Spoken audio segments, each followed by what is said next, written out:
names, Social Security.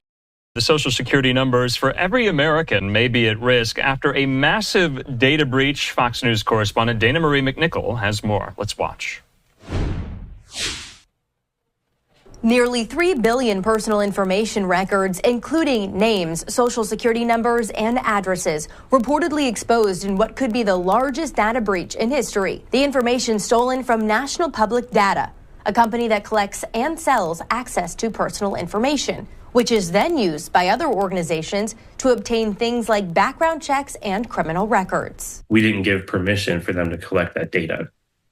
We can go opt out if we know the company exists, but there's hundreds of data collection companies out there. According to a lawsuit filed against NPD, the hackers leaked the information on the dark web, selling it for $3.5 million. I think people should be very upset about this.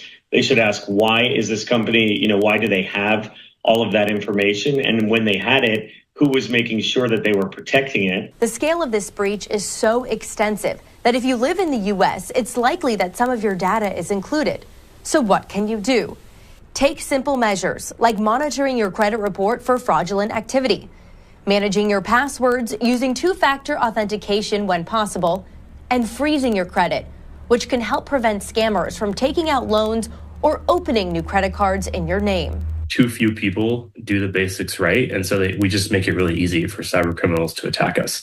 In addition to the United States, the hackers in this breach claim that the information was also stolen from people in the UK and Canada. In Miami, Dana Marie McNichol, Fox News.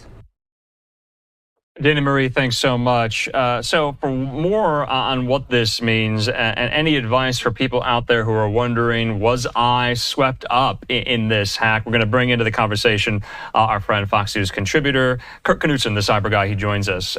Kurt, thanks so much for being with us here. I know you've been following this pretty closely. This is really staggering. Really don't know where to start with this. Okay, how about this? Who did it? Who are the hackers? Andrew, good question. We know that it's one sort of new hacker to the terrain of doing these kind of breaches. And what's highly unusual is normally they want to hold this hostage and make a lot of money off of it. This instead was just offered for free. So that's even worse for all of us. So in terms of hacks that we have followed in the past, this breach really is about the largest I have ever witnessed. So it goes like this. Am I affected? Well, if you're an American, yeah, pretty much every American's going to be touched by this. And then the question is, how did this happen? How is it that NPD has our data? And, somebody in Dana Marie's story said, oh, I never gave them permission. Well, the chances are you did. But none of us read that fine print. So now we're all sort of stuck in this world where we've said yes to a million things when we download an app or we sign up for a website, on and on.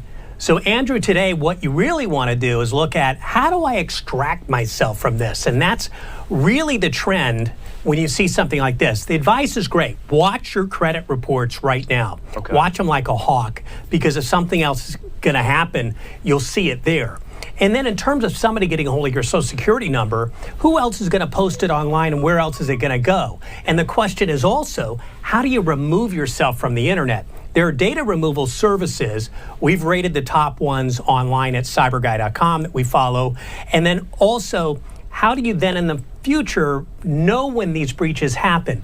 Of course, you can subscribe to our newsletter where we send out alerts, but there's even, better alerts that come from the companies that monitor if somebody is doing anything with your identity online.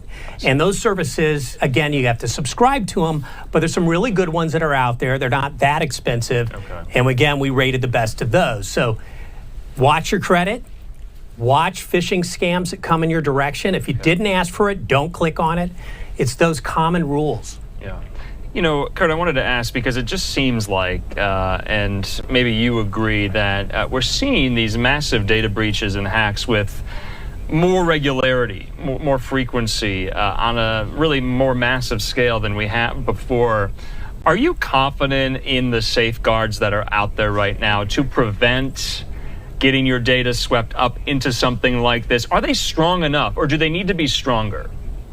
Andrew, they need to be stronger, and it's a really good point you're making, because have you noticed, if you have an iPhone or you have an Android, you notice how quickly and how more frequently you're being pushed a software update that's kind of urgent when it happens, saying, hey, you need to update this. There's a security thing. We're not going to tell you what it is because we don't want to tip the hackers off, but you better update your phone. So when that's happening with this level of frequency, the question is, what are you doing to protect yourself? Because they're not protecting you for the big tech areas of the world, and our government certainly is not protecting us well.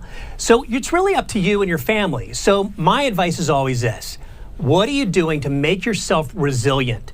The number one thing you can do is have antivirus protection on not just one device, not on like just one person's laptop in the family, but on every single device. And that way, that'll really bolster your ability to keep out these bad guys. For example, when you have good protection and somebody tries to get to you and say it's a phishing scam and it's a link and it looks so real and they're using AI, so we're getting fooled more regularly.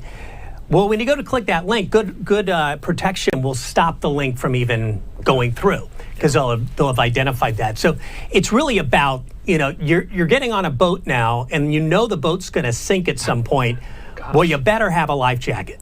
Okay, what about the people who say, what would someone want my social security number for? Why do people want my data? Is that the posture to take when people are seemingly, they think, immune from anything like this? Even if they are caught up in a data breach like this, well, no one's going to do anything with it. What do you say to those people? Number one reason they want our data, especially a social security number, is really financial. They want to take money from us in one way or another. It may not happen tomorrow, but they're going to build a database that then has some value, and they're either going to sell our stuff to somebody else in a big lump of other stolen stuff, or it has to do with espionage. It has to do with a foreign actor trying to get a hold of Americans' data in such a way that you could then understand, what would I need to say and do to get Andrew to act in a certain way? So that's happening to all of us. We don't know that it's happening because it's so well tailored using AI that, it's just like TikTok. We're clicking on videos because they know what we're going to click on, and they're showing us the videos where it's not like we went and fished out a video. Right. So it's those algorithms that aren't working necessarily in our favor. Okay. They may to entertain us with a happy cat video.